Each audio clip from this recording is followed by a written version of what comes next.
ICC যদি আশা করে আমরা আমাদের শ্রেষ্ঠ বোলারকে বাদ দিয়ে আমরা ক্রিকেট টিম করব, আমাদের যারা সমর্থক আছে তারা বাংলাদেশের জার্সি পরতে পারবে না, আর আমরা ক্রিকেট খেলার জন্য বাংলাদেশের নির্বাচন পিছিয়ে দিব, তো এর চেয়ে উদ্ভট, অবাস্তব, অযৌক্তিক কোনো প্রত্যাশা হতে পারে না। বাংলাদেশ টিমে যদি মুস্তাফিজ অন্তর্ভুক্ত হয়, যে ভারতে বাংলাদেশ ক্রিকেট টিমের টি-20 বিশ্বকাপ খেলার কোনো রকম পরিস্থিতি নাই। ক্রিকেটের ক্ষেত্রে আমাদের কোনো ডেভেলপমেন্ট নাই। আমরা 2টা চিঠি দিয়েছি।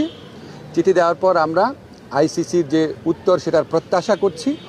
এর মধ্যে একটা জিনিস ঘটেছে আপনাদের আমার জানানো প্রয়োজন, সেটা হচ্ছে আইসিসির যে সিকিউরিটি টিম আছে, সিকিউরিটি দায়িত্বে যারা আছে, তারা একটা চিঠি দিয়েছে। সেই চিঠিতে বলা হয়েছে 3টা জিনিস হলে বাংলাদেশ টিমের নিরাপত্তা আশঙ্কা বাড়বে। একটা হচ্ছে বাংলাদেশ টিমে যদি মুস্তাফিজ অন্তর্ভুক্ত হয়, 2 হচ্ছে বাংলাদেশ যে দলের যে সমর্থকরা আছে ওনারা যদি বাংলাদেশের জাতীয় যে জার্সি আছে, আমাদের ন্যাশনাল জার্সি আছে, এটা পরে যদি ঘোরাফেরা করে।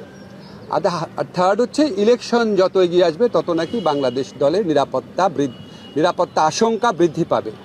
তো আইসিসি সিকিউরিটি টিমের এই বক্তব্য সন্দেহাতীতভাবে প্রমাণ করেছে যে ভারতে বাংলাদেশ ক্রিকেট টিমের টি-20 বিশ্বকাপ খেলার কোনো রকম পরিস্থিতি নাই। আইসিসি যদি আশা করে আমরা আমাদের শ্রেষ্ঠ বোলারকে বাদ দিয়ে আমরা ক্রিকেট টিম করব, আমাদের যারা সমর্থক আছে তারা বাংলাদেশের জার্সি পরতে পারবে না, আর আমরা ক্রিকেট খেলার জন্য বাংলাদেশের নির্বাচন পিছিয়ে দিব, তো এর চেয়ে উদ্ভট, অবাস্তব, অযৌক্তিক কোনো প্রত্যাশা হতে পারে না। আমরা মনে করি ভারতে যে উগ্র সাম্প্রদায়িক পরিস্থিতি বিরাজ করছে এবং বাংলাদেশ বিদ্বেষী যে পরিবেশ বিরাজ করছে, বিশেষ করে গত 16 মাস ধরে বাংলাদেশ বিদ্বেষী যে অব্যাহত ক্যাম্পেইন চলেছে, এটার প্রেক্ষিতে বাংলাদেশের পক্ষে ভারতে ক্রিকেট খেলা অসম্ভব ব্যাপারে পরিণত হয়েছে। মুস্তাফিজের পর্ব এবং এরপরে আপনাদের যে চিঠির কথা বললাম সেটার মাধ্যমে এটা সন্দেহাতীতভাবে প্রমাণিত হয়েছে। আমরা মনে করি ক্রিকেট খেলার উপর কারো কোনো মনোপলি থাকা উচিত না।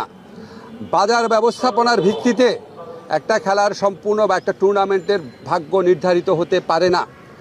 আইসিসি যদি সত্যি গ্লোবাল অর্গানাইজেশন হয়ে থাকে, আর আইসিসি যদি ভারতের কথায় উঠে আর না বসে, তাহলে অবশ্যই আমাদের টি-20 বিশ্বকাপে খেলার সুযোগ শ্রীলঙ্কাতে দেওয়া উচিত।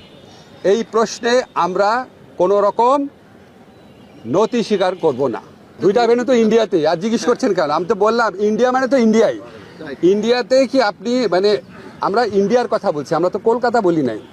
আমাদের বক্তব্য